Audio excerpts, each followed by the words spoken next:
Hello student, good morning. How are you children. बच्चों, आज हम करेंगे चैप्टर 2 और चैप्टर 3 का दोहरान। चैप्टर 2 और चैप्टर 3 में मैं आपको जितना भी अभ्यास कार्य है उसका दोहरान कराऊंगी। कि चैप्टर 2 था जो हमारा था वो क्या था, शिष्टाचार। अब शिष्टाचार चैप्टर के बारे में हम पढ़ेंगे, इसका अभ्यास करेंगे। क्यों कर रहे हैं बच्चों हम अभ्यास कार्य? क्योंकि हमारे यूटी में 3 चैप्टर आएंगे और आप जो आगे तक चैप्टर पढ़ चुके हैं वो मैंने वहीं स्टॉप कर दिए हैं। आगे की शेड्यूल में हम उसे कंटिन्यू करेंगे। आप अभी सिर्फ यूटी का जो 3 चैप्टर आ रहे हैं उसी का अच्छे से दौरान करना है और उसे समझकर पढ़ना है।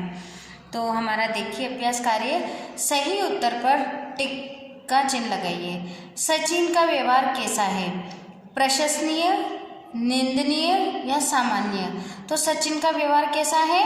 प्रशंसनीय। कैसा है उसका व्यवहार? प्रशंसनीय। वो सबसे क्या बोलता है? मृदु भाषा में बोलता है। उसकी वाणी में मिठास है।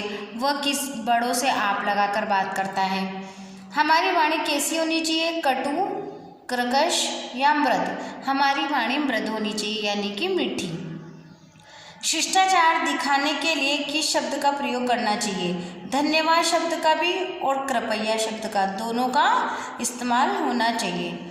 अब भोजन करते समय क्या नहीं करना चाहिए? जब आप भोजन करते हैं तो पता है आपको मुंह से आवाज़ आती है, वो बहुत गंदी लगती है और आपकी मम्मा भी रोकती होंगी आपको कि सही तरीके से चुप करके खाओ, आप क्या आवाज़ कर रहे हैं। तो इसीलिए आपको भोजन करते समय आवाज़ नहीं करनी चाहिए और इसमें सही आंसर आएगा आपका आवाज़। अब आता है बच्चों खाली स्थान, यानी कि फिल इन द ब्लैंक्स। खाली जगह भरो, शब्द नीचे से चुनो। शिष्टाचार पालन करना चाहिए। शिष्टाचार का पालन क्या है? सर्वत्र पालन करना चाहिए। शिष्टाचार का सर्वत्र पालन करना चाहिए। दूसरों की सम्मान करना चाहिए। दूसरों की निजता का सम्मान करना चाहिए। क्या करना चाहिए? दूसरों की निजता का सम्मान करना चाहिए। किसी की कृपा पाने के लिए प्रकट नहीं करनी चाहिए। किसी की कृपा पाने के लिए क्या नहीं प्रकट करनी चाहिए? दीनता। किसी की कृपा पाने के लिए क्या नहीं करना चाहिए? दीनता। की रुचि का भोजन बनवाना चाहिए।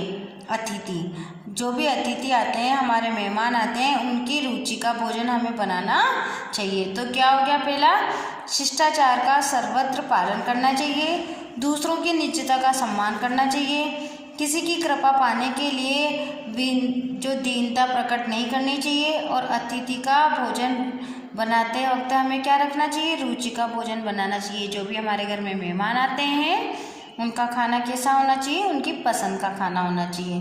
तो आपके बच्चों जैसे इसमें तो दे रखे हैं आपको ऑप्शन, पर जो मैं आपको एग्ज़ाम में दूंगी या यूटी में दूंगी फिल इन द ब्लैंक्स, उसमें आपके ऑप्शन नहीं आएंगे बच्चों, क्योंकि इसमें तो 3 चैप्टर है। तो आपको 3 चैप्टर के सारे खाली स्थान अच्छे से याद करने हैं। अब आप देखना, रुचि का भोजन बनवाना चाहिए तो किसका? अतिथि का। किसी की कृपा पाने के लिए प्रकट नहीं करनी चाहिए? दीनता। दूसरों का सम्मान करना चाहिए? नीचता का। शिष्टाचार का पालन करना चाहिए सर्वत्र, यानी हमेशा। अब आते हैं हम पेज नंबर 1919 पर। विलोम शब्द लिखो। विलोम शब्द लिखने हैं आपको बच्चों। शिष्ट, शिष्ट का विलोम क्या होगा? अशिष्ट। योग्य का क्या होगा? अयोग्य। समाप्त, समाप्त का क्या होगा? शुरू। अब विलोम शब्द आपको क्या करना है? यानी विपरीत शब्द लिखना है। शिष्ट का अशिष्ट, योग्य अयोग्य, समाप्त शुरू, सभ्य असभ्य, मृद कटु। क्या है? मृद का कटु। वचन बदलो। अब वचन बदलो में क्या है? शब्द का शब्दों, प्राणी प्राणियों, दूसरा दूसरों, वस्तु वस्तुओं, चीज चीजें, लोग लोगों। अब शब्द का एक वचन क्या है? अपन एक से अनेक वचन बदलेंगे तो शब्द का क्या है? शब्दों। वस्तु का क्या है? वस्तुओं। प्राणी का प्राणियों। दूसरे का दूसरों। वस्तु का वस्तुओं। चीज का चीजें। लोग का लोगों। अब आते हैं आप इस पेज नंबर 19।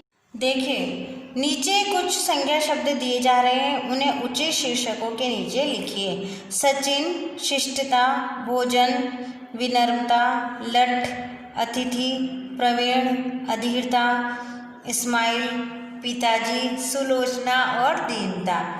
अब इसमें क्या है, व्यक्तिवाचक, जातिवाचक और भाववाचक चेंज करने हैं। अब व्यक्तिवाचक कौन कौन से हो गए, इसमें सचिन हो गया, व्यक्तिवाचक हो गया। और देखिए आप व्यक्तिवाचक कौन से हैं, अब ये देखिए आप आते हैं जातिवाचक पे। अब इस तरीके से मैं आपको जो शब्द दूंगी, अब इसमें भोजन जातिवाचक है, शिष्टता क्या है हमारा, भाववाचक है, विनम्रता क्या है, भाववाचक है, लठ और अतिथि जातिवाचक है, प्रवीण क्या हो गया, व्यक्तिवाचक हो गया, और अधीरता हो गया हमारा भाववाचक। इस तरीके से इन शब्दों को आपको ऐसे कॉलम में फिल करना है कि हमारे जातिवाचक कौन से हैं और भाववाचक कौन से हैं। अब आइए आप पेज नंबर 20। देखिए बच्चों, विशेषता बताने वाले शब्दों को विशेषण कहते हैं। अब यहाँ पर है विशेषण किसे कहते हैं, तो हम क्या लिखेंगे, विशेषता बताने वाले शब्दों को विशेषण कहते हैं। काली कमीज, नीचे लिखे शब्दों की विशेषता के साथ सही मिलान करें। अब मनचाही, मनचाही क्या होती है, वस्तु होती है, तो वस्तु की विशेषता क्या होगी, मनचाही। धार्मिक क्या होता है, स्थल। शिष्ट क्या होता है, व्यवहार। सामाजिक क्या है, प्राणी, तो सामाजिक क्या हो गया, प्राणी। शिष्ट, व्यवहार, धार्मिक क्या हो गया, स्थल, और मनचाही क्या हो गई, वस्तु।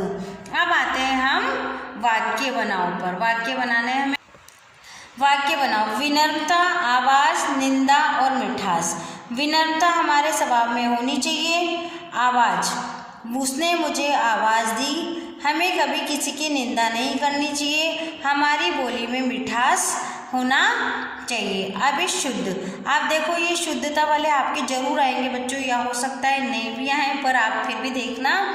दीनता, दीनता में क्या करती है, द की छोटी की मात्रा है जो बड़ी में होगी। महिला में छोटी की मात्रा है जो बड़ी होगी। मिठास में छोटी की मात्रा। प्रशंसा, प्रशंसा में देखिए स की जगह क्या आएगा, श। मृदु, अधीरता, तो क्या ध में कौन सी मात्रा होगी, बड़ी की, और आ की जगह क्या हो गया, अ। तो आप इन शब्दों को जरूर देखना। दीनता, महिला, मिठास, प्रशंसा, मृद और अधीरता। कभी भी आपने सुना है क्या, आधीरता होता है, ये क्या लिख रखा है, आधीरता, पर हम सही शब्द में क्या लिखेंगे, अधीरता। ये मैंने वैसे ही लिख रखे हैं, आप इनको सही लिखना और फिल करना। तो आज बच्चों हम इतना ही अभ्यास करेंगे। कल की जो आएगी आपकी वीडियो, उसमें आप कल भी दौरान देखेंगे, तो आप डेली वीडियो देखेंगे। Thank you.